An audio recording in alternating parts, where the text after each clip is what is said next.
the Mets, meet the Mets. Step right up and greet the Mets. Bring your kiddies, bring your wife.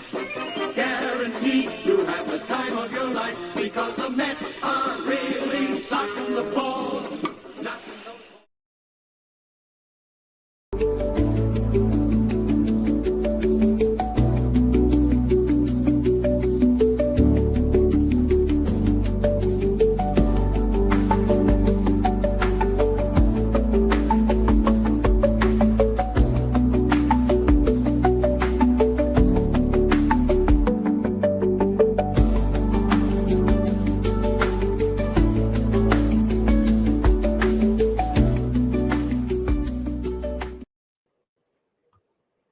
What's up, Mets fans? Welcome to the Mets Off Day Show right here on my channel and Hector's channel. But we got a full roundtable crew here today to talk about our New York Mets on this off day. We got Hayden, we got Zach, and we got Hector. Obviously, Mets Talk with Hayden. We got Sunny Days in Flushing, and we also got Hector with the Blunt Thoughts. And, of course, Talking Mets and Rob here.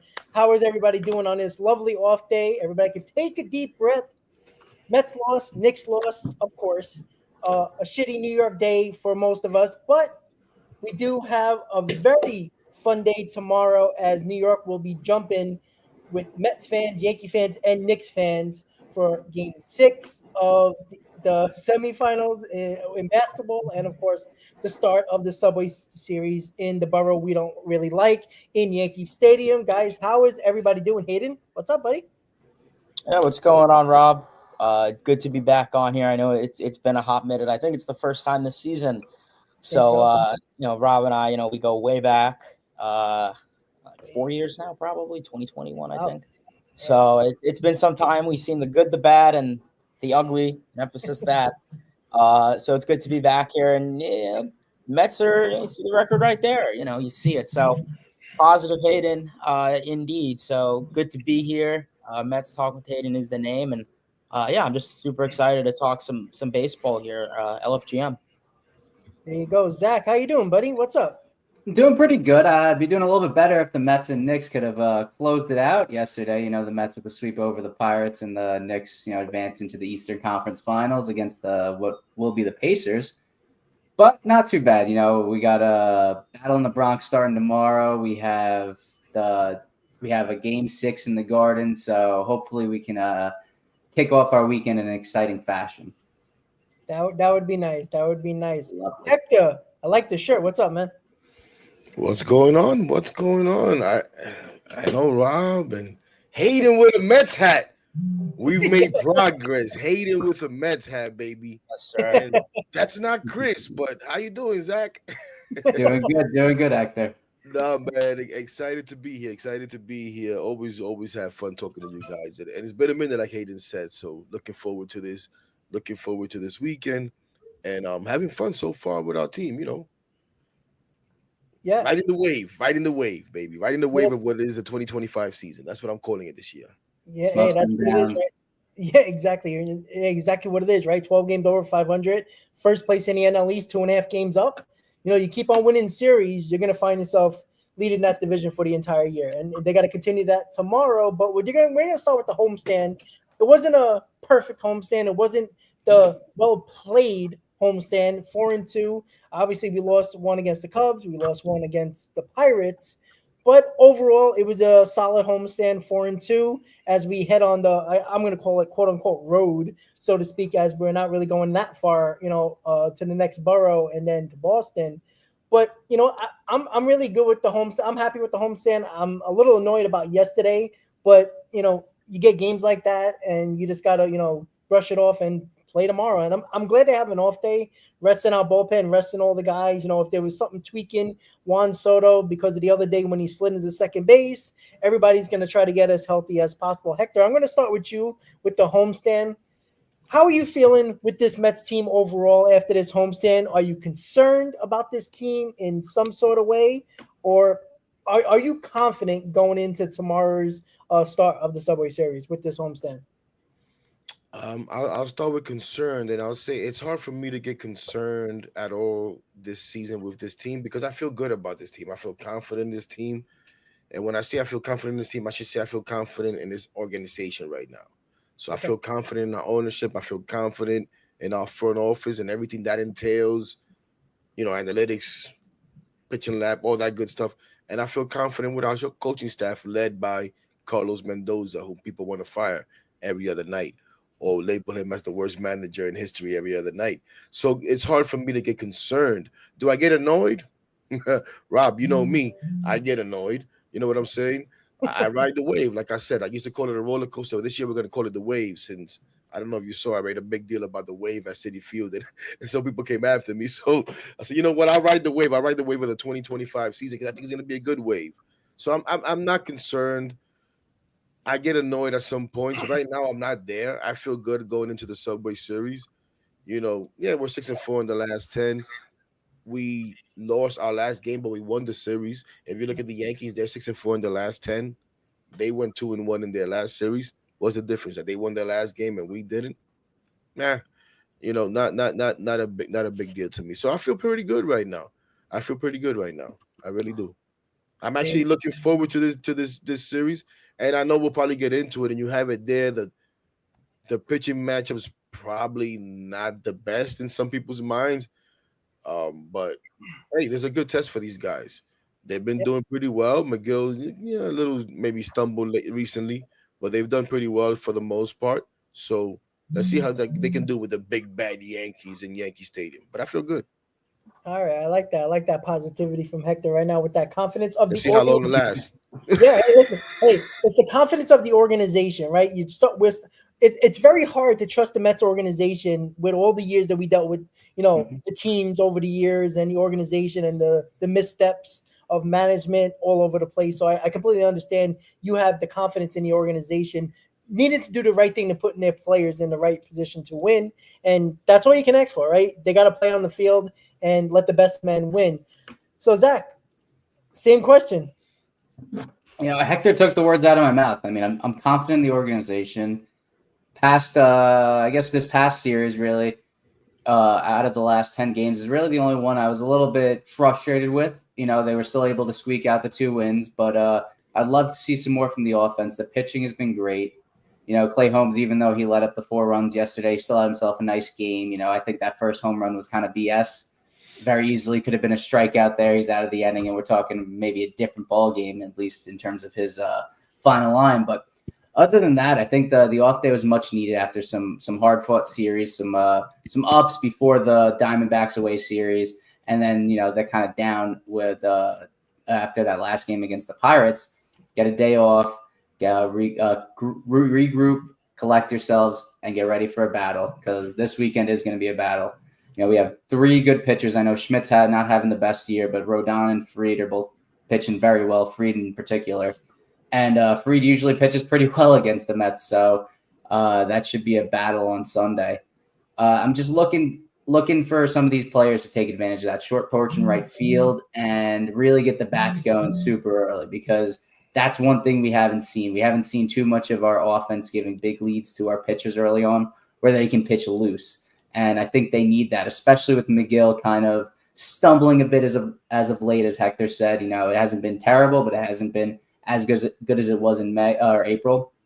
And then Canning and Peterson, I expect them just to kind of follow suit with what they've been doing all year. Canning has been better than Peterson, but I believe in Peterson and what he's done, what he did last year. And just go there and let's shut up some of these Yankee fans. That's always the best part, shutting them up. Yes, it is. Even though winning's more important, but if you shut them up in the process, it's even more fun when you actually do that in their ballpark. Oh yeah, so, quiet them early. Oh yes, absolutely. Hayden, same thing. What's up? What do you got there?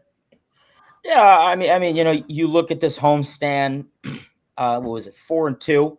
I think anyone would take that. I mean, kudos. They got the series against the Cubs. That was a hard-fought series, and then you look at it most recently with the Pirates, and it was the results, kind of speak for itself, I guess. You have to look at it. 2-1. A good series ended kind of on a sour note yesterday with the whole raining and, how the Pirates got their runs. Arguably should have been 2-0, but whatever. But we could easily be sitting here and saying that we got swept. And not to be all negative, but Pirates were definitely one hit away and then another hit away from arguably sweeping this series against the New York Mets. But hey, you could use that argument and also say that yes, our pitchers are constantly getting into jams and getting guys on base, but they've been very good with getting out of it. We've seen it throughout a lot the whole season that the Mets pitching staff, whether it's Senga, he really battled with guys on base, whether it's Canning, whether it's McGill, whether it's anyone in the bullpen like Reed Garrett. For example, having guys on the corners with one out and then getting that double play or getting that strikeout and getting the third out. And that's something, just getting the third out, just being aggressive. And that's something that the Mets have been doing. And I know Rob said it on the channel a couple nights ago when I was listening, but it's up to the offense now.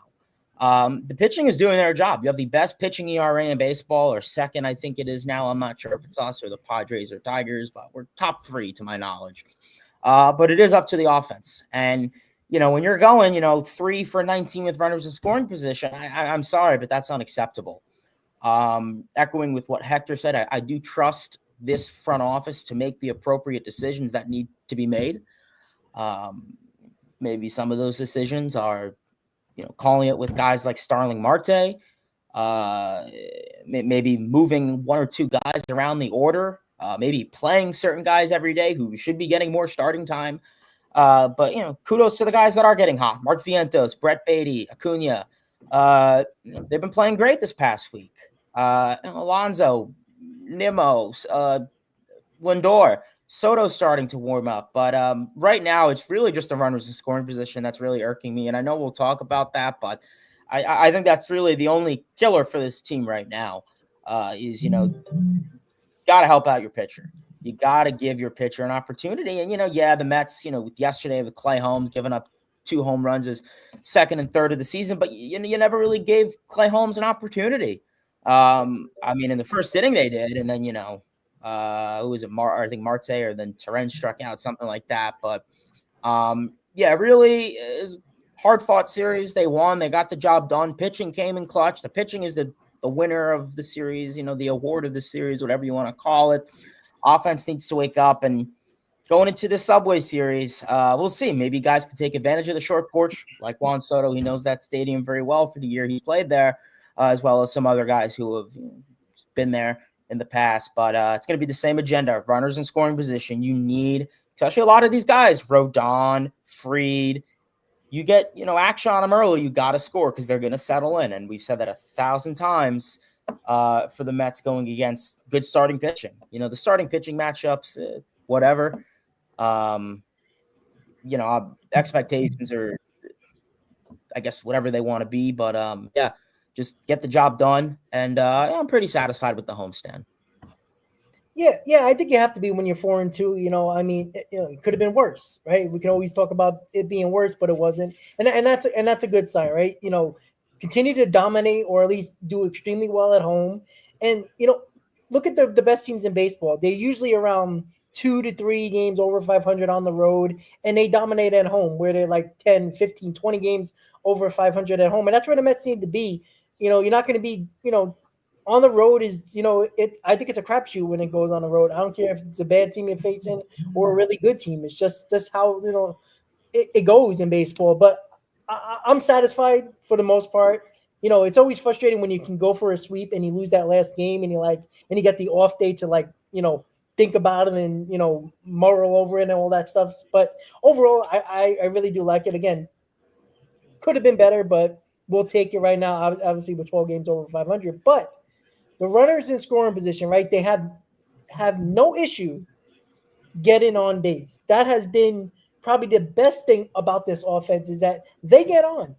There is no doubt about that, right? We know for the first 30 plus games of the season that Nimmo and Vientos left basically a small village on base for this season. Like, it just seemed like they always had people on.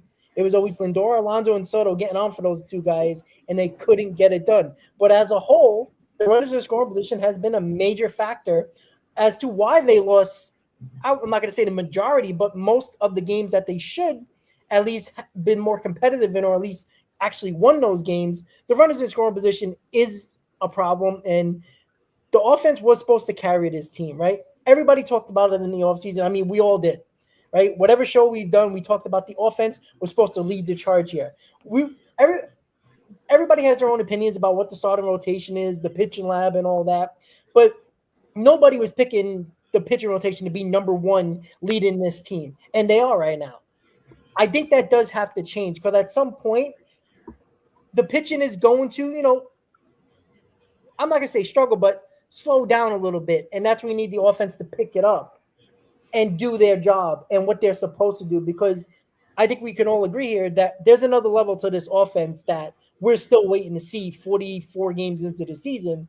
We're hoping it starts tomorrow and, get it going here because the big thing is if this offense, if this offense can roll, I think this team can be almost unbeatable because that's how good the offense can be. They can beat up teams without even pitching well. Like that should be the case. And I see you shaking your head, Zach.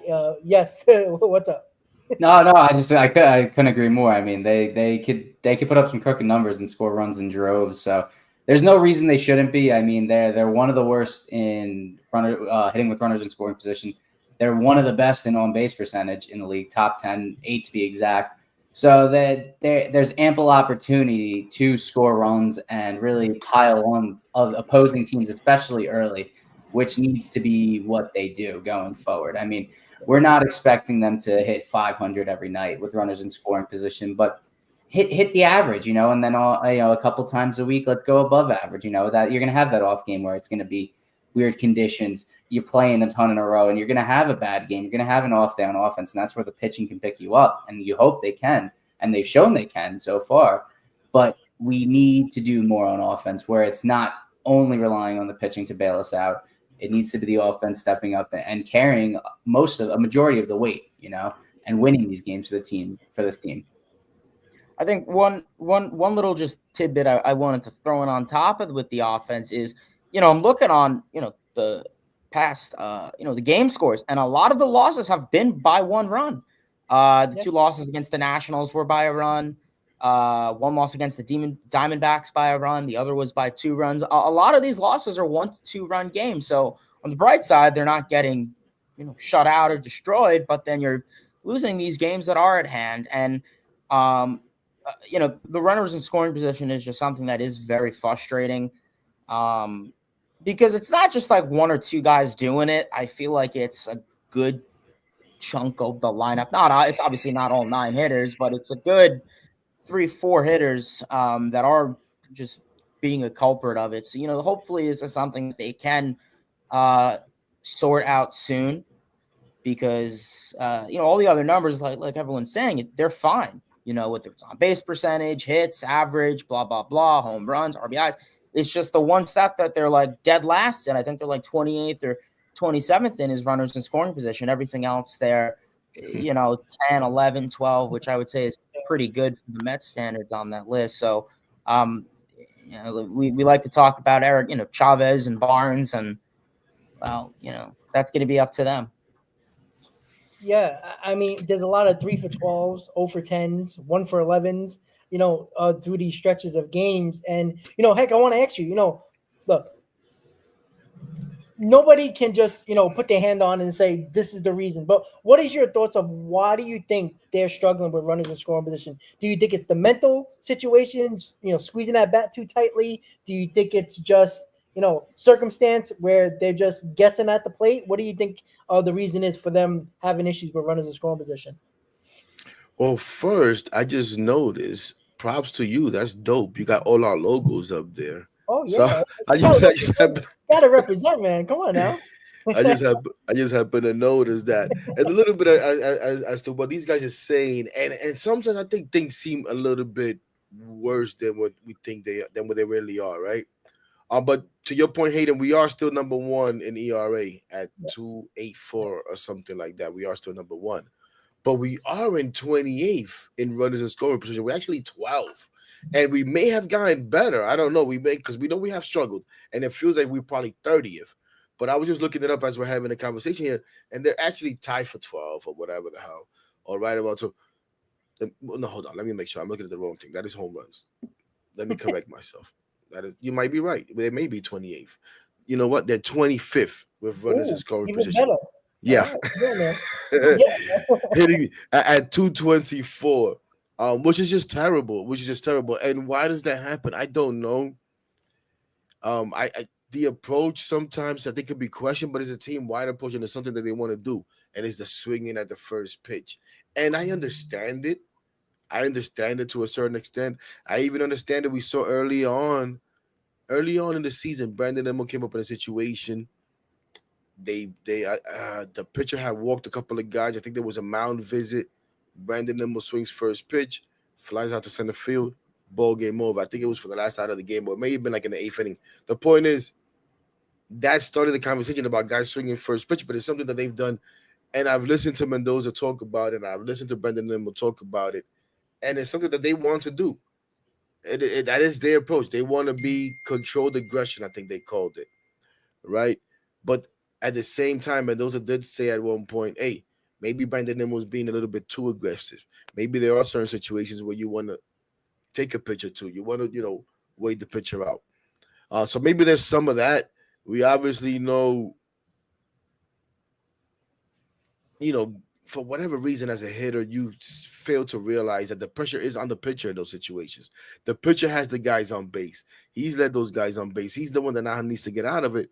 But baseball's hard. Guys grind the bat.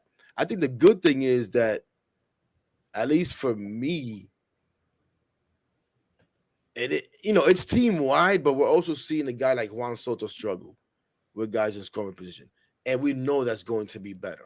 We're seeing a guy like Brandon Nimmo struggle with guys in scoring position, and I, for one, believe that's going to be better. But they need to do it. At the end of the day, they just need to do it. I don't know if I'm giving you a good answer or not, because I'm struggling with it, because I don't know why. I wish I knew why. Yeah. I wish I knew why, because I would give them the answers right now. I would go fix it. Let's go. I'm someone who came into the season thinking this team is going to score about 6 runs a game. I think they're not doing it. Yeah. Well, that's the thing. Like, nobody can pinpoint it. And obviously, if the Mets were able to pinpoint it, they would be fixing it. So I don't know. I think it's just circumstance. I just think they, need to I think they need to settle down at the plate a little bit. It seems like they're jumpy. You talk about swinging at the first pitch, putting themselves in a lot of 0-2 counts that, what do you got to do in 0-2 counts? You got to protect. And for some reason, they adjust to the fastball instead of adjusting to a breaking ball and off-speed pitch. And it seems like they're guessing up there, getting into bad hitter counts, put you in a bad situation. A sac fly with less than 2 outs can get a run home. And it seems like they lack the ability to do that most of the time. And I don't know. It seems like it's just mental. I don't know. Hey, Zach, you want to jump in there? What do you think is? What do you think it is? I think part of it is just the situational hitting. There's a lack of taking the situation and thinking about that strategically, in the sense that with less than 2 outs, there's no reason for these guys to be swinging for the fences. I mean, you get into a favorable count, I'm all for going after one and trying to drive one 10 rows back. But you're in a negative count. You're up there, you see a pitch you could hit, right away. I'm all for, going for that, but also just trying to get that into the outfield, not trying to just hit it as hard as you can and hitting a worm burner or not being able to get it out of the infield or getting under something and popping it up. It's about just getting the ball to a position where you can at least get one. And then from there, you can keep going and going and going. If it finds some grass and it finds a seat, even better. But there needs to be a little bit more of this ability to just get the run in or keep the line moving, as opposed to scoring all the runs in one shot, which we haven't seen much from.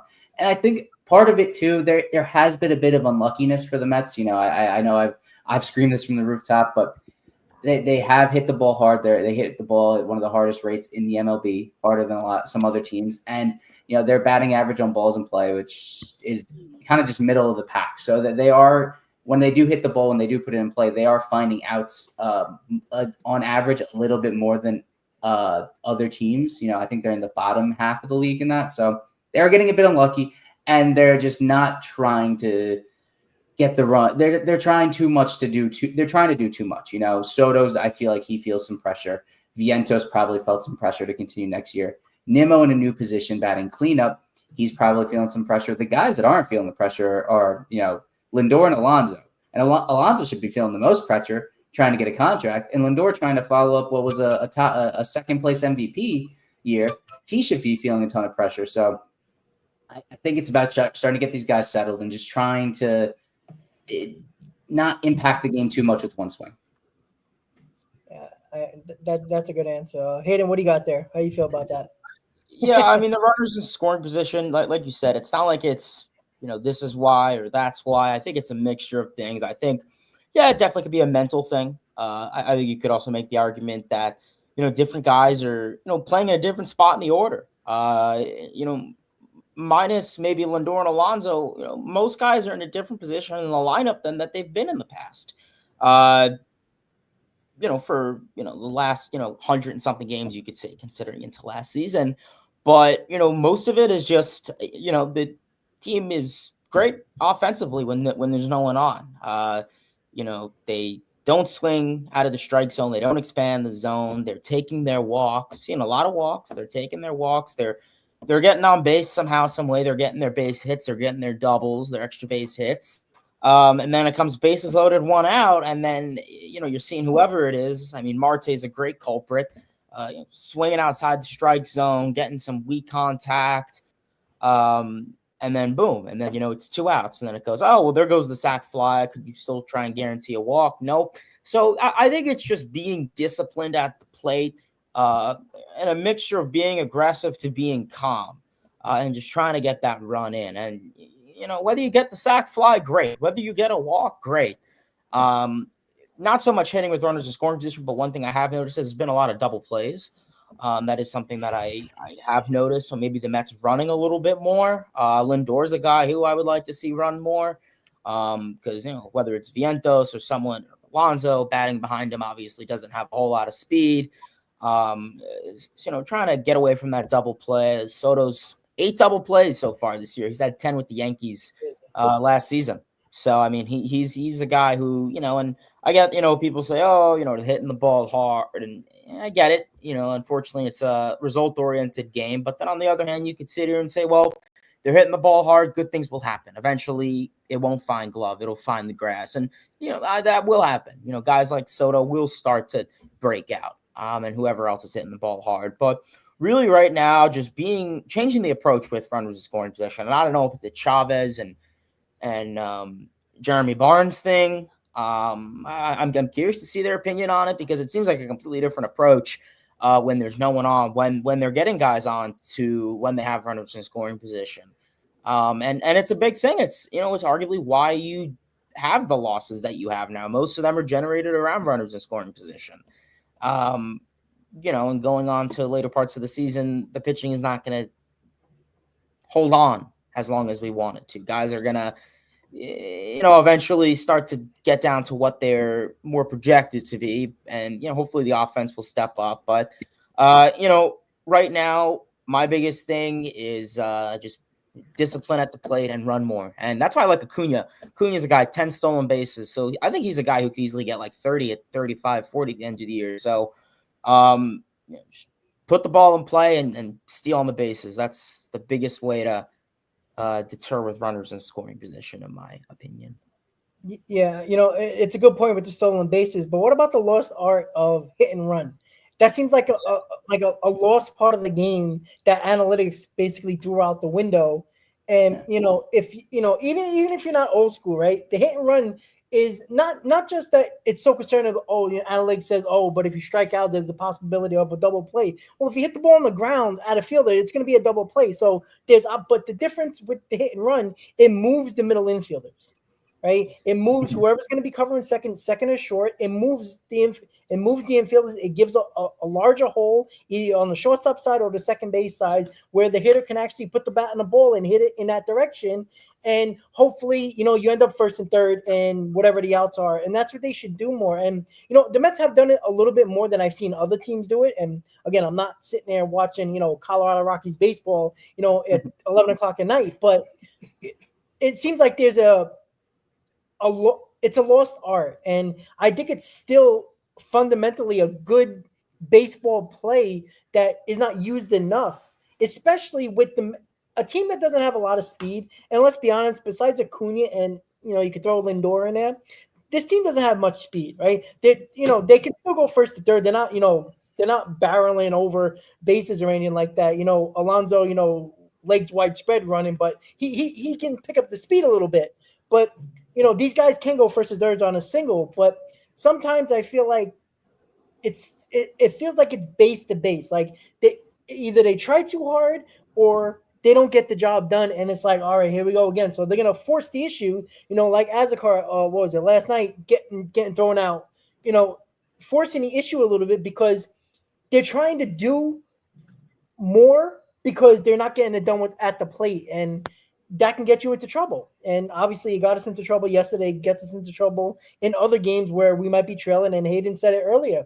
We're losing a lot of games. The games we're losing is 1 or 2 runs. That's the difference from a bloop and a blast. A couple of hits in a row, maybe a double in the gap, driving in 2 runs. That can be a difference in the ball game. And I think that's the issue with this team is that they'll get those big hits late in the game when they might have 2 hits in the game, and all of a sudden they break out for 4 runs, like we seen the other day. And it's a no contest game. It was against the Cubs the other day. So it's a lot of there's an inning here where we'll score about 4 runs, but then we'll put up zeros the rest of the game. I think that's something that tacking on runs, insurance runs, they're also important. And it takes the team out of the ball game.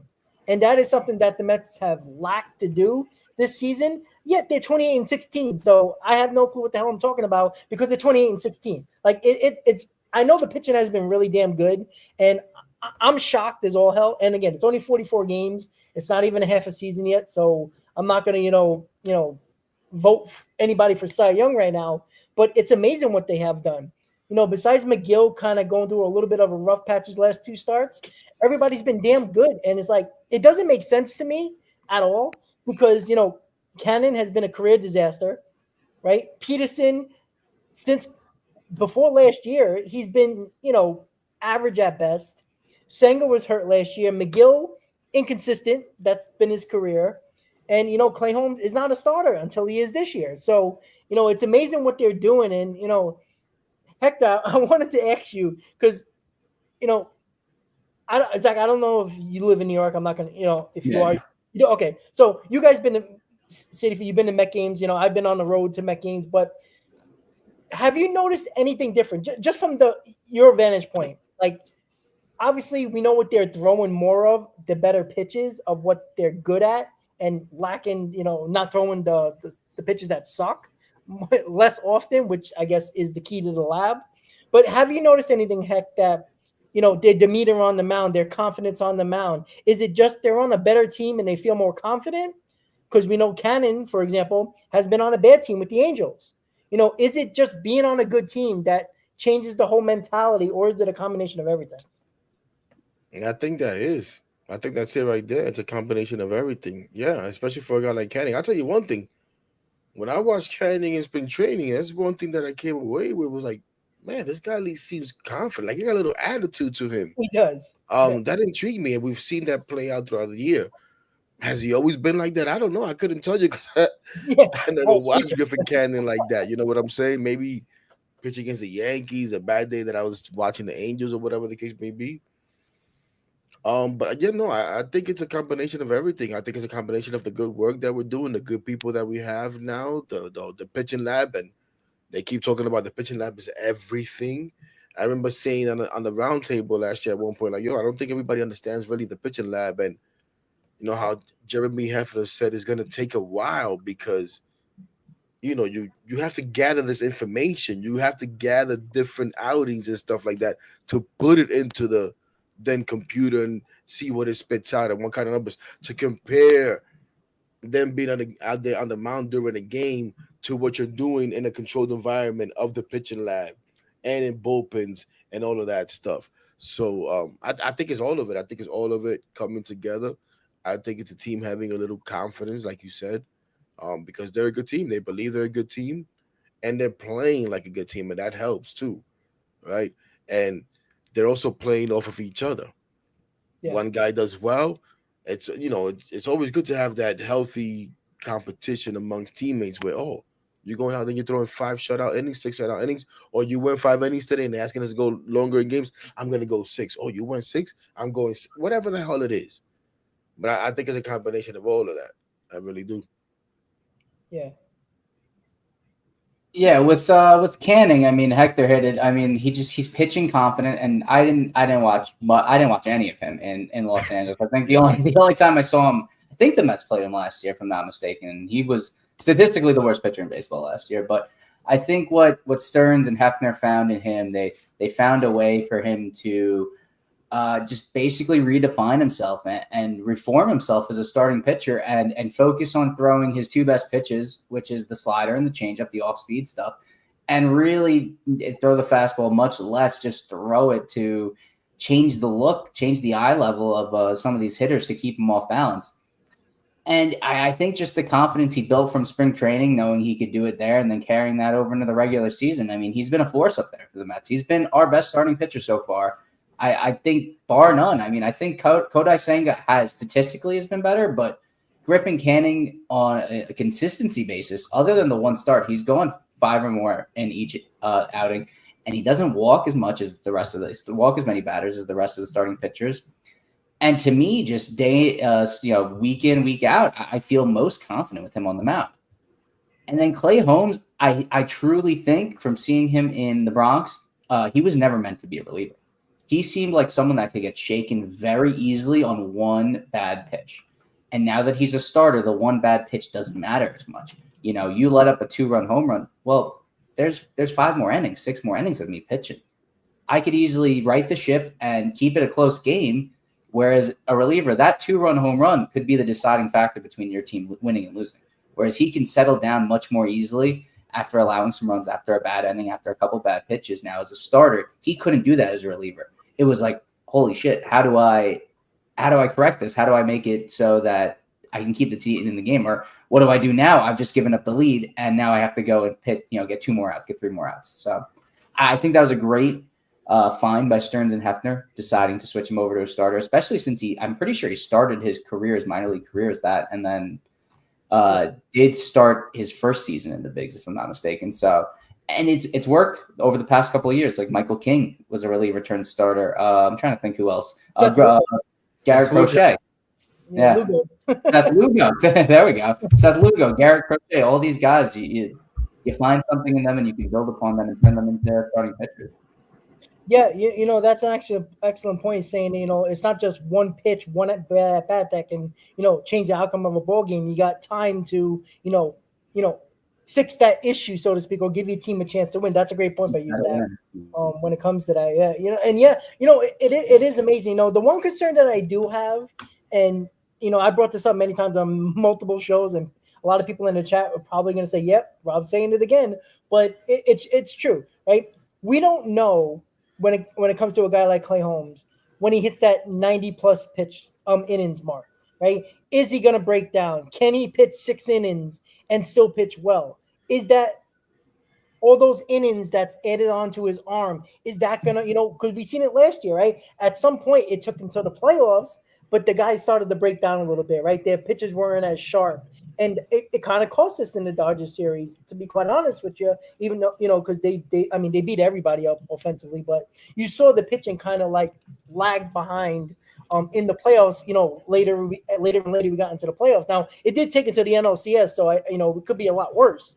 But, you know, I do want to see, can Clay Holmes do it when he gets to the 120, 130 pitch mark in, you know, late July, August. You know, the dog days of summer. Same thing with Kodai Senga. You know, he was hurt last year. He pitched, 7-8 innings in total with season and playoffs. He hasn't thrown that many innings in, you know, since 2023. You know, David Peterson coming off the hip surgery. He did throw a lot of innings last year. Can he replicate that? I'm not thinking Peterson's going to throw a 2 ERA, you know, but can he still be good while coming back from that injury and doing it again innings-wise? That's my biggest concern, right? Because you don't want to get into August and these guys, you know, they're running on fumes already. And where are you going to go? You know, you're going to call up, you know, Tidwell. You're going to call up Sproat, you know, Tong. You know, yeah, you could do that. Absolutely. But even those guys are going to be limited inning-wise because you're not going to throw them a lot. You're going to protect their arms. You know, we saw what happened to Scott last year. when he came up, right? They started to push him a little bit more, and maybe that wasn't the issue of why his arm just, gave out. But they're not going to extend these guys, these younger kids, if they bring them up to help this rotation out to provide some innings. So that's my biggest concern is the innings when they get to that point, because a lot of these guys, yeah, they might have done it in years past. I mean, look at Minaya, right? Look at last year. He hasn't thrown that many innings in 4 years? So, and look what happened. He changed his mechanics and he thrown that many innings and he's on the shelf for 3 months. Like that, those are concerns. And that's the only issue that I have. Like, I can't question how good they've been because the stats, show for themselves. But the innings is really I'm gonna watch that very much so when the season gets further and further down the road for sure. That's why, Rob, I keep trying to tell people, and when people complain about 6-man rotation, not pushing guys in March, April, and now early May, that extra inning, maybe that extra batter, people are losing their minds. And it's like, wait a minute. We have guys, like you said, that haven't pitched this many innings that we're going to ask to make an innings bump. Some a lot more than others. For Clay Holmes, no matter how much they limit him, no matter how much 6-man rotation we're using and all of that, it's going to be an astronomical jump if he continues to have a good year, right? Because you're not going to take him out of the rotation. But that's why I also wonder, and I've been saying it for a while now, I wonder if there's going to be a time this year where they say, you know what? We're going to shut Clay Holmes down for a week or two. He's not hurt or anything like that, but we're just going to shut him down. Or we're going to skip him a start here just to try to get him to the end of the season and hopefully a postseason. Because, like you said, can we expect them to get to that innings point where, they haven't been before and over and continue to go the way that they're going? I'm not so sure. But I guess we'll have to wait and see it to find out. It's gonna take a while to find out. But Yeah. it's gonna be interesting to see. It's gonna be interesting to see for sure. So I just wanted, so you said about the innings, and you say that's why, like, I'm an advocate. Hey, throw him a little, throw him in the 6th inning. The only reason why I say that is because you can burn out your bullpen in a month and a half, right? And I mean, we lost 2 guys. Not saying that the workload was the issue, but a guy coming off an injury like Minter, right? They used him a lot because they needed to. And again, you win ball games, you got to do everything you can. But taking out Holmes in the 4 and 2/3, Senga 4 and 1/3, this guy 4 and 2/3, maybe a 5th inning. You're going to be using 4 guys just to finish a game. And if anything goes wrong, you might use 5 or 6. And that has been consistent over the stretch of the first 44 games of the year, except for maybe a weaker stretch where the Mets pitchers went, I think 3 times in a row they went 6 innings, which is great because you need that from time to time. You got to protect your bullpen because I don't want to go in June and then the bullpen's like, running on fumes. And that's what is concerning because even though they've been damn good, you worry about that. I mean, again, you can get reinforcements at the deadline, and I'm assuming the Mets would do that. You're probably going to get reinforcements at the deadline if that is the need for the Mets. But with Nunez just coming back, that should help the bullpen a little bit. He hasn't thrown that many innings because he was hurt and rehabbing. Stanek, we seen him, blow people out of the water the other night. And that's a good sign. Diaz is, a hit or miss. He's going to be shaky and give us a heart attack every time he hits the mound. But overall, this, it's hard to kill a staff because there's nothing to kill. They've been extremely good. But I do wonder, you're playing with fire here. Either way you go about it. You extend the starters, you might concern yourself with the innings that they might be throwing later on in the season. You use your bullpen more, they might break down earlier than you want them to. So it's kind of, this is why Mendoza gets paid the big bucks, right? To figure that out. And I agree.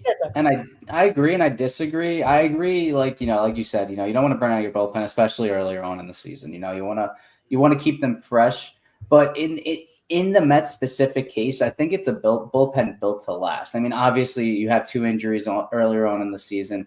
Danny Young was more of he was a piece that was expendable, whereas Minter was that that eighth inning guy. He was that that guy that would come in before Diaz. He's your stopgap to get you to the ninth inning.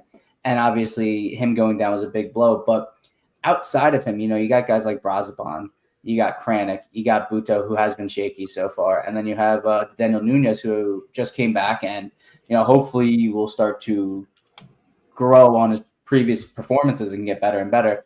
But these are guys that can, He lost a bunch of weight.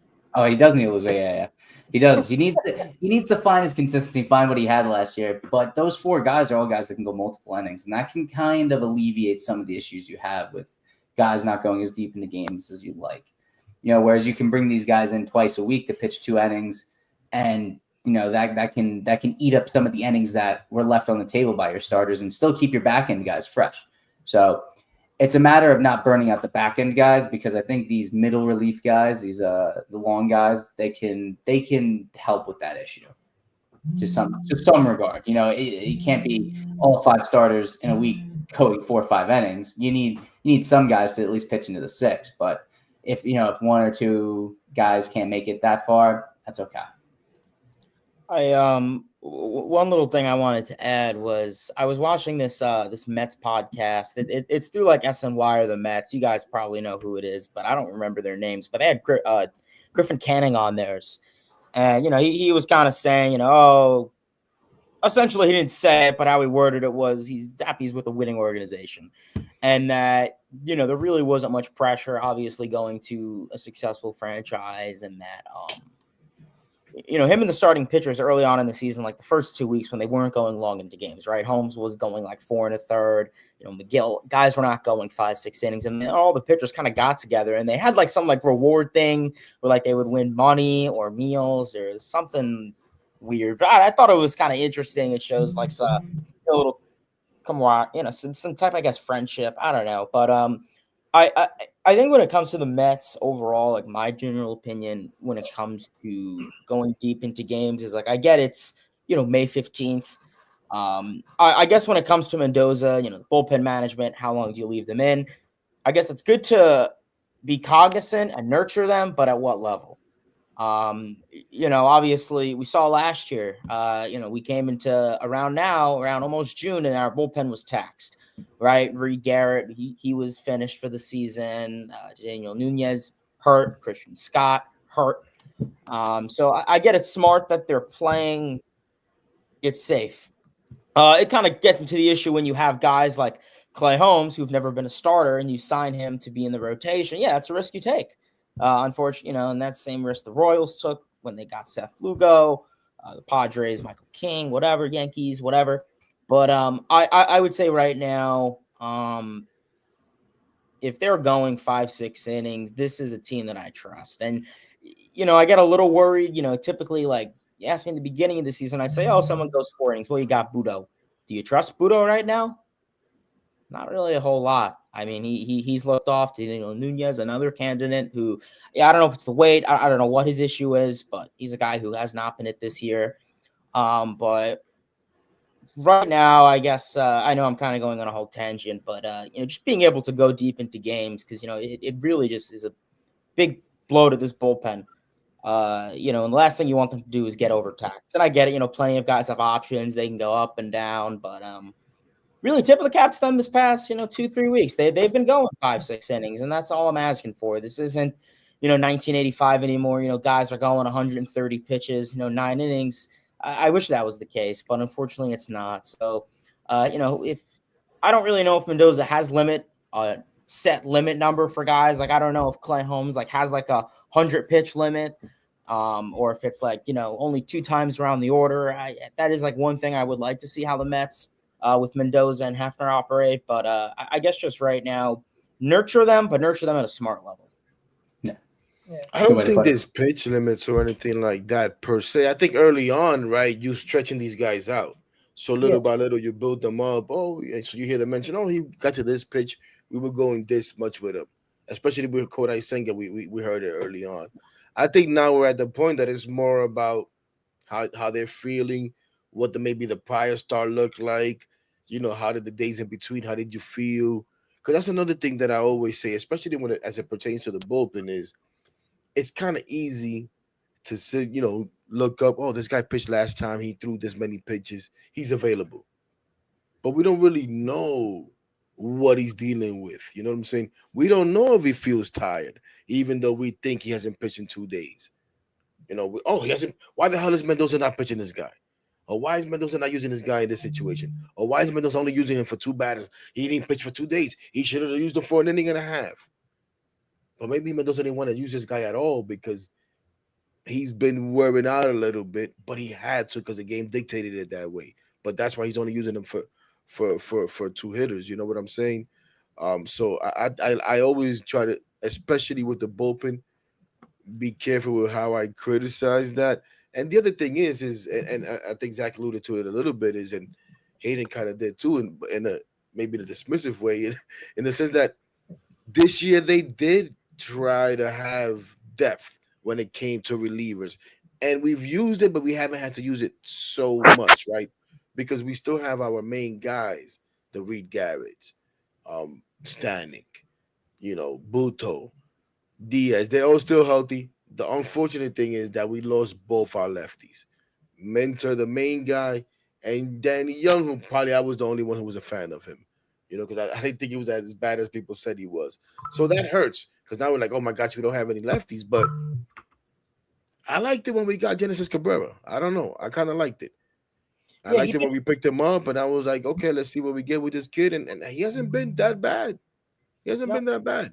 He pitched well in spring, and I thought he was going to make the team over Danny Young, but I think it was the whole Danny Young options type of thing where they don't want to use him. So, but he's here now, and he's pitching decently. Yeah. So that's good. Listen, that stuff takes care of itself, right, Rob? We always say that stuff takes care of itself eventually. But he's been good. But let me ask you guys something real quick, Rob, before we move on.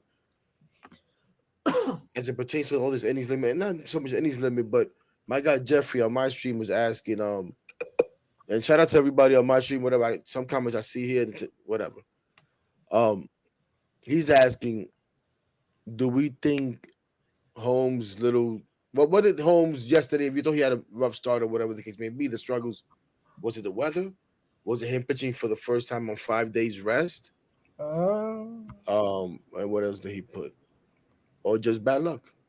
Well, it could be the weather. I mean, it was a shitty type of day. It didn't look nice there. But, I think I'll say this, Rob, real quick. My bad. I was actually at the Garden for the Knicks watch party. And I was putting the game on my phone, whatever.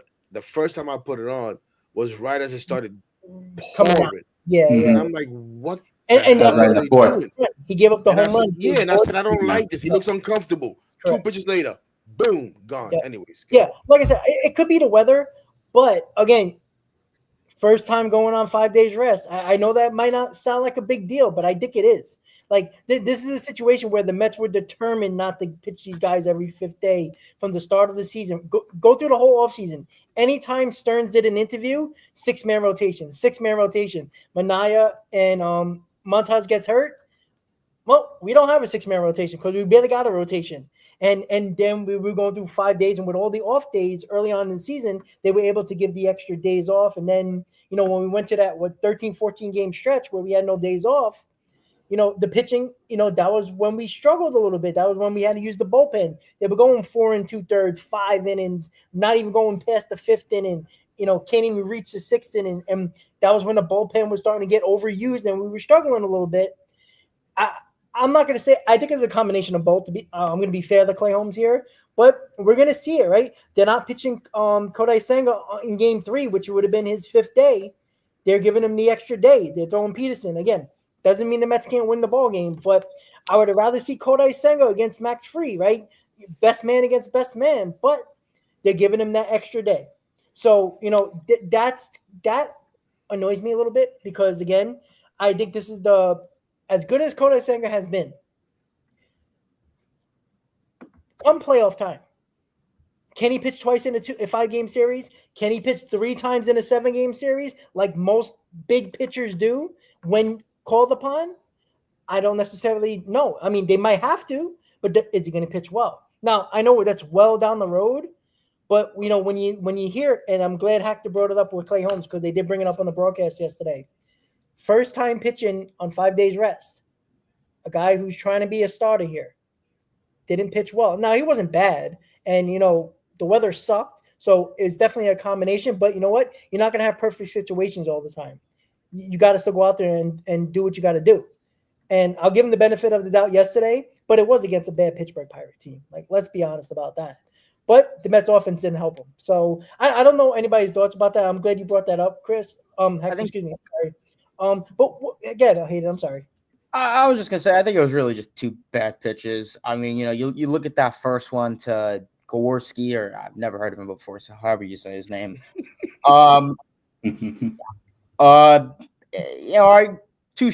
what, four strikes already, and it was obviously bad calling the umpire, but still you gotta execute. You gotta get that third strike. I mean, say what you want, the umpire missed two obvious strike calls. One was clear as day a strike, but you got to adjust. So you get rid of that. Okay, still you gave up a 2-run shot later in the game, so it's 2-0. I think it was a mixture of the rain. You kept seeing him. He was trying to dry his hand off. I think that was the game that should have been delayed for another 30 minutes to an hour. I'm not really sure why. I don't live in New York, so I'm far from it. So on the last one, I could probably, talk on that. But I feel like that was a game that probably should have been delayed for another hour. Because I saw it at one point. It was just downpouring, and you could rarely see rain right on when TV. Right when he gave the home run. Yeah. And how did the hitter even see that? Like, that's how bad the rain was coming down. Like, it's crazy. Pirates, their black helmets were like shiny. You could just see the water. So yeah, I don't know, but I just think it was just two bad pitches. It's gonna happen. He's not gonna be a guy who's gonna go out there and throw 7 innings and 2 hits and no runs. And he's gonna give up some runs every now and then. To sit here and say Clay Holmes has a sub-3 ERA, whatever he has, I would have called you a liar if it was, you told me that on May 15th. 3.14 now. Yeah, that's pretty good. Like, that's great. That's great. But just unfortunate 2 pitches is really what I think that the 5-6 day thing is a little annoying because it's like you have to base it around Senga and then you have to base it around Holmes. But do guys like McGill and Peterson and Canning need that 6 to, I don't know. But I agree. Hopefully getting Manaea back soon, that'll kind of alleviate things. Exactly. And not to get too in depth in it, as you guys have already kind of broken it down, but like Hayden said, it was 2 bad pitches, and I think it's tough to kind of bounce back after getting 2, not just 1 but 2, to throw another good pitch after you get a bad call on 1 strike, to throw another good one and not get that call. That's tough to come back from. But that's part of being a pitcher. You're gonna have to look at the umpire in the eye and say, what the hell was that? And then go right back there and throw it. And he didn't do it. But when you really break it down, outside of the 2 home runs, he only allowed 7 was it 7 or 6 hits? One of the 2. I think it was 7 hits and then 1 walk on 5 days rest. As opposed to we've seen 2-3 walks out of him. We've even seen more at times. So it's good to see him not walk too many last night. It's good to see him get into the 6th inning. Battle through the bad weather, battle through the adversity, not getting the call he wanted.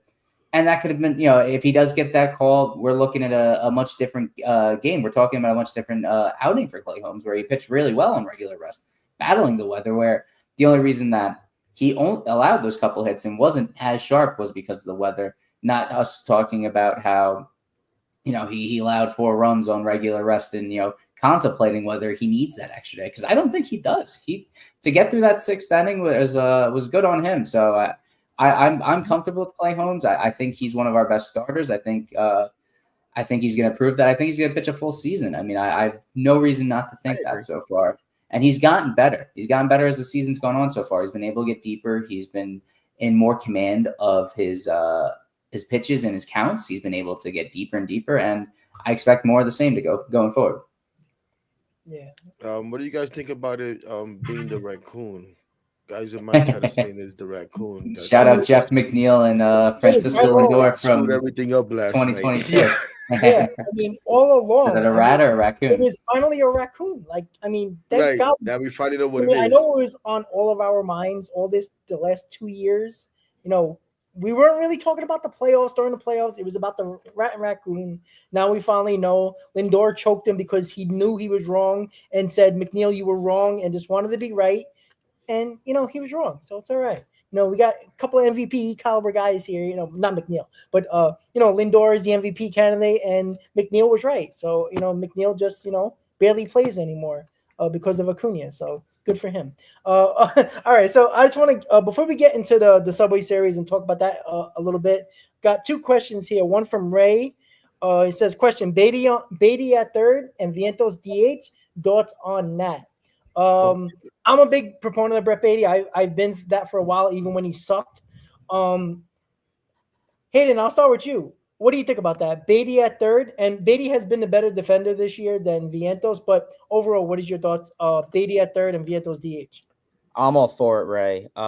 Yeah, I'm all for it. I mean, Beatty's defense that we've noticed this season in spring training and even a little bit of last year, he's a great guy defensively. I'd be curious to see if I'd like to say third base is going to be the position where he gets most of his reps from. I feel like that was kind of just a curiosity thing to see how he'd be at second in spring training, just because we didn't know what was going to be. But yeah, I if I'm the manager, Brett Beatty is my everyday third baseman if he continues to play the way he does. Vientos is great offensively. It's just his defense. He's just, I don't know. The ball went through his glove. I just feel like that's such a, what is this, a cheap little league game? I really don't. I'm not the biggest fan of Vientos at third. I guess in my opinion, Vientos is a first baseman if for whatever reason Alonso's a DH or he gets the day off. But yeah, that's how I would roll. Beatty at third, Vientos at DH. Because you want to keep both their bats in the lineup somehow, some way, but you obviously prefer Beatty's defense next to Lindor on the left side of the infield. So yeah, Beatty at third and Vientos DH. Yeah, Zach, I saw your thumb up. Yeah, no, I couldn't agree anymore. I mean, I'm a big Brett Beatty fan. I have been since they drafted him. I mean, everything about him screams potential superstar, and you see it with all the advanced analytics and all the stats behind the scenes. He hits the ball harder than a lot of players in the league. He has one of the hardest hit rates, hard hit rates, and it was just a matter of, can he consistently get the ball in the air and can he consistently produce? Can he battle the ups and the downs? Can he rebound after a couple weeks stretch of playing bad and bounce back and then go back on the tear? So that's been our big question for him so far, and we're now starting to see the fruits of his labor. He's been up and down and up and down. We're finally starting to see him stick and find a home. My big thing for him, I mean, we have a lefty tomorrow. Play him against the lefty. Stop with this Marte and a DH. And I like Marte. I truly do. I think he's an okay ball player. I don't think he's great. I think he's fine for what he is at this point in his career. But play Beatty at third base. Play Vientos at DH. And Acuna or McNeil at second. That's the best lineup the Mets have. And we just need to see it more consistently. Not a day off for Acuna here, not a day off for Beatty here because of the matchups. Play them more consistently. Every so often, you're going to have to play the matchup game. You really are. But for the majority, at least right now, we need to start figuring out if these guys can actually play in these negative matchups. At least what the analytics say. Because if we don't start playing them now, we might as well just trade them and find someone else that we know can.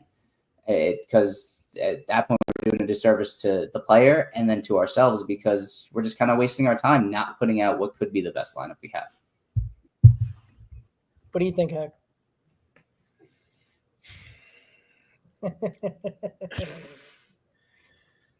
You guys know how I feel about Vientos, man. I love Mark Vientos, and last year nobody was worried about Mark Vientos' defense. Agree. This year, because Mark Vientos hasn't been hitting and had a couple of bad plays, the ball going through his glove. I mean, listen, the ball it literally went through the glove. That shit doesn't happen. Maybe he needs to change that glove, but I'm not gonna blame. I'm not gonna blame him for that. Yeah, the webbing was too open on that. I don't understand how that ball went through that glove. I honestly don't. Crap. Now I get into that and I lose my train of thought. While you say that, while you figure out, I'm going to say this. My wanting Beatty to play third base isn't a knock on Vientos. It's just the fact that I think I get it. I get it. Yeah, I just he's a better defender, right? I'm not convinced. about I that. think his ceiling is much higher than Vientos. And I love Vientos. I was screaming from the rooftops for them to play Vientos. I started with DH last year over Martinez, but I think Beatty has a much higher ceiling. His ceiling defensively, you think, is higher than as a player in general? Oh wow! Yeah, and I'm a big Vientos fan. More athletic, Beatty. He's quicker. I tend to agree with that. Only because, like, I know spring training doesn't matter. And hey, when we went to spring training a couple of years ago and they played that orange versus blue scrimmage, Brett Beatty was the star of the show. I know that doesn't mean anything, but you see, he just looks like a ball player. And I know that doesn't mean anything. He's got to hit the ball. He's got to catch the ball. But I feel like Beatty is that more athletic player. Like, I feel like he can. I think the confidence level needs to be there, and you could see it gradually getting better. And I think that's what, again, it's not a knock on Vientos, but if you can make your team better by letting Vientos hit, which is his major asset for this team, and play Beatty every day, who right now is the better defender. You get Beatty, Acuna, and Vientos in this lineup every day. I think that's a plus for all sides.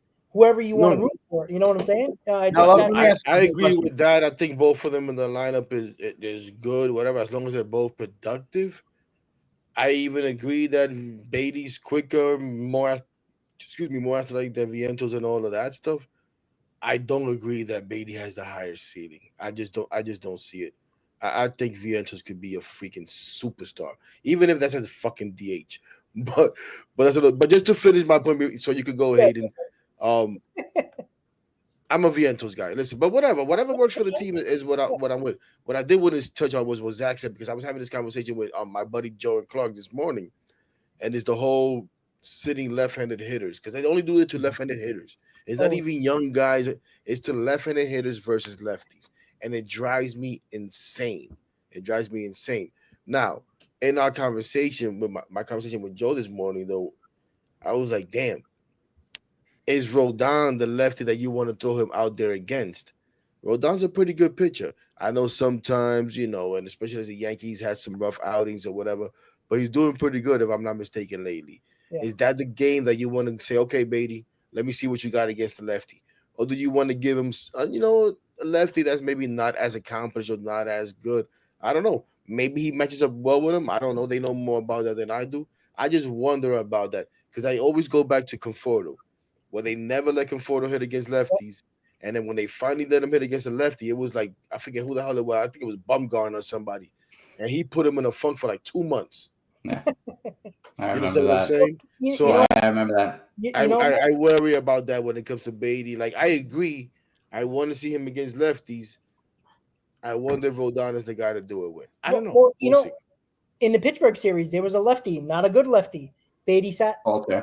Yeah. Right? So, like, what are you going to do? You're going to sit him against Rodon, pitch him against, play him against Fried? You got two lefties going in this Subway Series, right? You're going to sit him 2 out of 3 games? Yeah. That's what I'm saying. Yeah. Like, I would play him first against Rodon. You know why? Because Rodon throws a lot of meatballs up there, right? His fastball is very straight, right? And I think that's a situation where Beatty can jump on the ball. He's been hitting the ball to the opposite field with power. That's a good sign. That's perfect against a lefty. And it pisses me off because I'm a left-handed batter, and I know how annoying I used to get when I used to get taken out of games and not play because there was a lefty on the mound.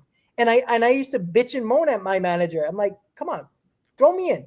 Like, let's go. Or coach, whatever you want to call it. Like, throw me in. Like, let me prove that I can do it. Once I don't do it over a stretch of time, you could sit my ass down. But nobody has any idea if Beatty can hit a lefty. I don't care about spring training stats or minor league stats. Like, that's, a lot of terrible guys playing in the minor leagues that are lefties. But give him an opportunity against Rodon. DH Vientos, play Beatty at third, play Acuna at second, throw these young kids in the lineup, and go after it. Like, I think that's our best lineup. If you want to fix runners in scoring position, put your best bats in the lineup to start the series. Right? If it doesn't work out, all right, if Beatty goes 0 for 3 and looks terrible, you're not going to play him against Fried. Completely understand that. But I think give him a chance. Give him a chance. Why the hell not? Like, there's nothing. You're going to play Marte? Like, it's just for two out of 3 games? That doesn't excite me at all. No, I agree with that, Rob. And the question I was going to ask you guys, I brought it up, was are you going to start Beatty tomorrow? And I agree, Rob. I think you need to throw your best guys out there tomorrow. Marte, send him to the moon. I Marte is I DH of the don't want month. to sit here and say he's going to be a Robbie Cano beginning of 2022, but I mean, we're seeing some bats that look pathetic. I mean, we're seeing 1, 2, 3 at bats, a little crap to the first base. Yeah, we're gonna Marte. I think that's going to be a conversation that's going to happen soon. Now that you have young, athletic guys taking over that spot, maybe it's just Marte's not playing every. I really don't know. I think it's that point in his career. What is he, 36, 30, something like that? And that's what happens when you sign an aging outfielder to a 4 or 5 year deal. But I would say tomorrow you need to play your best guys, and if it doesn't work, then you alternate. Now you know, and that's why I agree. Tomorrow, I want to see Beatty in the lineup. I want to see Acuna out there, Vientos, obviously Alonso, Lindor, Soto, and the rest of the gang. Maybe I think the only toss up could be McNeil. Well, maybe you said tomorrow. Probably sit. Yeah, but McNeil probably sit. Yeah, I was gonna say. So then they probably will go with a Starling Marte against the lefty. But you probably go Tyrone in center then. Yeah. I actually think Marte gets a little bit too much heat, to be honest with you. And we act like Marte is playing every day and is the fixer at DH. Like he's not. No, but he bats again against lefties. He is learning how to DH. He is adjusting. We talk about young guys adjusting. Even for a veteran, it's an adjustment to now be a DH, to now be somebody who doesn't play every day and is asked to go there and pinch hit. You got to learn how to get ready to get that pinch hit opportunity. I mean, to take advantage of that pinch hit opportunity. You got to learn how to sit all game and have only 3 or 4 at bats or whatever the hell it turns out to be that night. So, I'm not going to go crazy. If we're depending on Marte to win those games, we got bigger problems. 100% agree. We got bigger problems. We keep talking about runners and scoring precision. We keep talking about this. We keep talking about that guy. And nobody has talked to me about Teflon Juan and when the hell is he going to start getting the job done with runners in scoring position? Because you can't say nothing about Teflon Juan. Oh, it's okay. He has his OPS. He's going to draw walks. No, damn it. How about you be the game changer that we brought you here to be? I'm not depending on Starling Marte to win me games, Tyrone Taylor to win me games, and they have probably more than Juan Soto as far as actually getting hits. I'm not trying to diminish the impact that Juan Soto has on the team and the lineup in general, and just his presence has. Oh my God, Hector, look at Peter Alonso because of Juan Soto. Don't get me started on that, because I also say, how about we give Peter Alonso credit for putting in the work and for recognizing his damn flaws and for not swinging at that pitch in the first base dugout. You know what I'm saying? Those are the guys I look at. You know what I mean? I look at Brandon Nimmo. When the hell are you going to start getting the job done? And I'm a big Brandon Nimmo guy. So I think too much. Sometimes we focus too much on Starling Marte, on Jose Azocar. Oh my God, we didn't pinch hit in the 4th inning of a game on May 12th for Jose Azocar. What the hell are we doing? Yeah. But we still have Francisco Lindor, Peter Alonso, Brandon Nimmo. Correct. And all of these guys if your in the top lineup. 5 is not doing the job, if you're going to rely 6 to 9, you have a lot more problems than what we're talking about right now, right? And again, I will say, I just think I just think Marte, it can still be he's fine for what he is. A productive bat for us in a limited role. Yes. In a limited role. You know what I'm saying? But maybe he's playing maybe a little bit more than he should right now because of the injuries, or because the injuries maybe to Winker, as we try to, find out what Beatty is. And because, listen, up until maybe a week and a half before he got sent down, people wanted Beatty shot to the moon. You want to shoot Marte to the moon now? People wanted Beatty the hell out of here. Then he hit the home run against Wheeler, and oh my God, this guy's Babe Ruth now. Because that's how we do. That's what we do. Marte get the job in the playoffs, right? I mean, he stepped up big time in the playoffs. So, like you always got to keep those guys type around. You can't just get rid of those guys because those guys can mean a lot to you in a big spot in the playoffs for sure, like he did last year. But before we finish up with just to talk quickly about the Yankee series, just one more question. Do you think Senga win sign if he continues to pitch this well, yay or nay? Yeah, 100%. I mean, he's pitching very well. I think I have a couple problems with Senga, and it's his inconsistency up there on the mound. I think he continues to walk batters like this. He won't be in the silent conversation. He needs to tone down the walks, and he needs to find his fastball once again. He can't just go up there throwing that ghost fork all the time, and that's what he's doing. He's throwing it at a much higher rate than he has before. And that needs to be an out pitch for him, not a strike pitch, not a pitch to get him ahead in counts. It needs to be the one that he uses to put hitters away. So, yeah, it's a yes and no question because I think Senga at his best is yes a Cy Young candidate, but I don't think he's at his best right now, whatever the numbers may say. Yeah, I agree. If he continues to put men on base like he did against the Pirates, and I know we got out of it, but it is the Pirates. A better team ain't gonna let you get away with that most of the time. So he's got to limit the walks, like you said, Zach. I 100% agree with you. But we'll see when he pitches against those really good teams. Can he avoid that big inning when he walks two batters when they're not swinging at that ghost fork and they're waiting on that fastball to get in the zone? That's where Senga's really gonna earn what we're expecting him to do. As the top line starter. For sure. Yeah, he's gonna start running into Mitchell soon with the walks. I mean, he's worked his way out of jams, but he's not always going to. You're not gonna get. It's not lucky, but you're not always gonna have as good fortune. Balls are gonna find open grass, and they're gonna find their way to the seat too.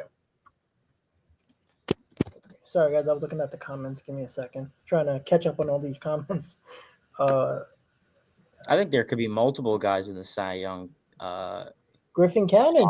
Obviously, yeah. I don't know how the likelihood Cannon Clay Holmes wins it, but they could definitely be in the top 10, top 7. I mean, I saw like some ESPN predictor thing, and they had it was like Canning 2. I want to say they had Senga like top 5, and I think they had Clay Holmes also smushed in there. But yeah, I definitely think we could see a scenario where there's like multiple guys in the top 10, but I think obviously out of all of them, Senga's most likely the one to get it. But yeah, just limit the walks and keep pitching what he's doing and quality starts, and it's up to him. Yeah, I do agree with that for sure. I forgot what somebody said, but that's all right. I lost the comment. But when it comes to the Yankee series, right? I think you have to lean Yankees pitching matchup with Rodon pitching really well this year. Fried's been one of the best pitchers in baseball. I would give game 2 to us. But again, you never know, right? I hate playing at that ballpark. It's a little league ballpark. I just don't like playing at Yankee Stadium at all. It annoys the hell out of me. I feel like there's too many cheap home runs there. And hopefully we hit about 7 to 10 of them during this series and, make a fun weekend of it. And, we can shut these Yankee fans up, or at least for this series. But, overall, guys, just go around. Hayden, I'll start with you really quickly just so we can end the stream here so everybody can go about their business. Overall, what do you want to see in this series against the Yankees, right? Obviously, bragging rights. But what do you want to see from this Mets team against the New York Yankees and the Bronx? I would say just good baseball and a series win. It's out of 3, right? So I would say a series win. Pitching, go out there and do your job. Get a quality start at bare minimum 5 innings. If they can go more, wonderful. Like I said, quality start. So ideally 6 innings, anywhere giving up 2 to 3 runs max. Score when you have guys on. You got to hit with runners in scoring position. If they're going to pull this 1 for 13 with runners in scoring position, then, the Yankees could start getting out their brooms because you're not going to win ball games if you don't hit with runners in scoring position. So I would say hit with runners in scoring position and just play competitive baseball, stay in it. I have no doubt that both these teams will stay competitive in the game. But I'm curious to see how Soto goes. Definitely curious to see how Juan Soto goes. I think he hopefully has a good return. Hopefully he could, shush some Yankee fans up. I mean, he only played there for a year, so I don't understand why everyone's acting like Derek Jeter left and went to the Mets. But whatever. I mean, I really don't get it, but whatever. Yeah, just play good baseball, quality starts, hit with runners in scoring position, and Soto go off. Use that right field, and hopefully, guys get sad. Yeah, you guys should take advantage of that, and like you said, score runs, get runs in, hit well with runners in scoring position. That's a big key. I think that's just a key going forward, but especially against a team like the Yankees, who can really put some runs up on the board. And then, you said it, Soto. Something to shut up these Yankee fans. Come out with a bang early in that first game. Let's quiet them down real quick and let the boos rain down even louder later in the game when they have something really to boo about, when he's beating your team up. And then finally, don't let Judge beat you. Don't let Judge beat you. Pitch around him. Like there's not many. Paul Goldschmidt, I will wear that. He has been great this year so far. I did not think he still had it in him. I figured, at this point in his career, with the decline he's already he's been going through, to bounce back this year has been great and good for him. A good player, a good guy, and a great player actually. Trent Grisham 99 just said that in the chat. He's been very good this year. I'm just curious to see how well he continues to do going forward. But outside of those two guys, those three guys, and maybe Ben Rice too, there's no one I really think that's too dangerous in that lineup. Bellinger has been a shell of himself. Volpe has not lived up to expectations. And there's a lot of dead weight in that lineup outside of Aaron Judge and Paul Goldschmidt, really. So I don't want to let, especially Judge, beat you, and try, roll the dice with these other guys. Don't let the big guns beat you, because if Judge is putting up 6, 7, 8 RBIs in the series, we're probably not in a great spot. Yeah, heck, you can finish it up here, and I'll just give my final thoughts after that. No, I think Hayden said something I've been thinking about lately too. Is like, what the hell is this thing? Like, this guy's a lifetime Yankee. This guy was a mercenary to steal from Evan for 1 year, and they act like, you know what I'm saying? Now I get it. It has to do with where he went, right? And it's the first big guy that we went to head with or for, and the Mets, were able to take it from him. But they need to get over it. But I'm looking forward to this weekend, guys. I told you, I'm looking forward to this weekend. And like Hayden said, I'm looking for Soto to take off. But you know what, guys? What I want the most, and I've been saying it for a while, I can't wait. And I hope they bring it. I hope they bring all the venom they can bring. Bring all the venom they can bring. Boo his ass. Let him know how you really feel. Because I think he kind of needs that. So he can let go of the Yankees and say, you know what? Fuck the Yankees the way I feel about them. I want him to feel about the Yankees the way we feel about the Yankees. And I think he needs to understand that they don't fuck with him no more. Excuse my French. Pardon me, guys, 'cause I'm about to get hype right here. If I keep going. I was waiting for it. But I need him to realize that this is home now. You're a Met now. Enough of the nonsense. Enough about the Aaron Judge this. Enough about the 50,000 this and whatever the hell he was saying in the post today. Come on, Yankee fans. Let him feel that hatred. Let him know how you feel, so that he can let you know how he feels by hitting up a couple over the little short porch and leading us to a series win. Because like Hayden said, continue to play good baseball. Let's see some offense, and let's win another series. Let's win series, guys. We've all been saying it, right? And Rob, how did you open the show? You win series, you're going to find yourself as a division winner. Yeah, 100%. And listen, I still believe. That's all I'm looking for, man. That's what I'm looking for this weekend. I still believe when it comes to the Yankees, it's Aaron Judge. And you could talk about Trent Grisham, how good he's been, Ben Rice, Paul Goldschmidt. Those guys need to beat you, all right? Aaron Judge still had to hit that home run, the go-ahead home run to win in Seattle, right? It's still that guy. If Aaron Judge beat you, you did something wrong. Let the other guys beat you in this lineup, right? I will tip my cap if Ben Rice hits the ball over the wall or gets a big hit. Trent Grisham, Paul Goldschmidt. I'd rather those guys do it, because those guys are got to pick up the slack when Judge can't do it, and Judge mostly does it most of the time.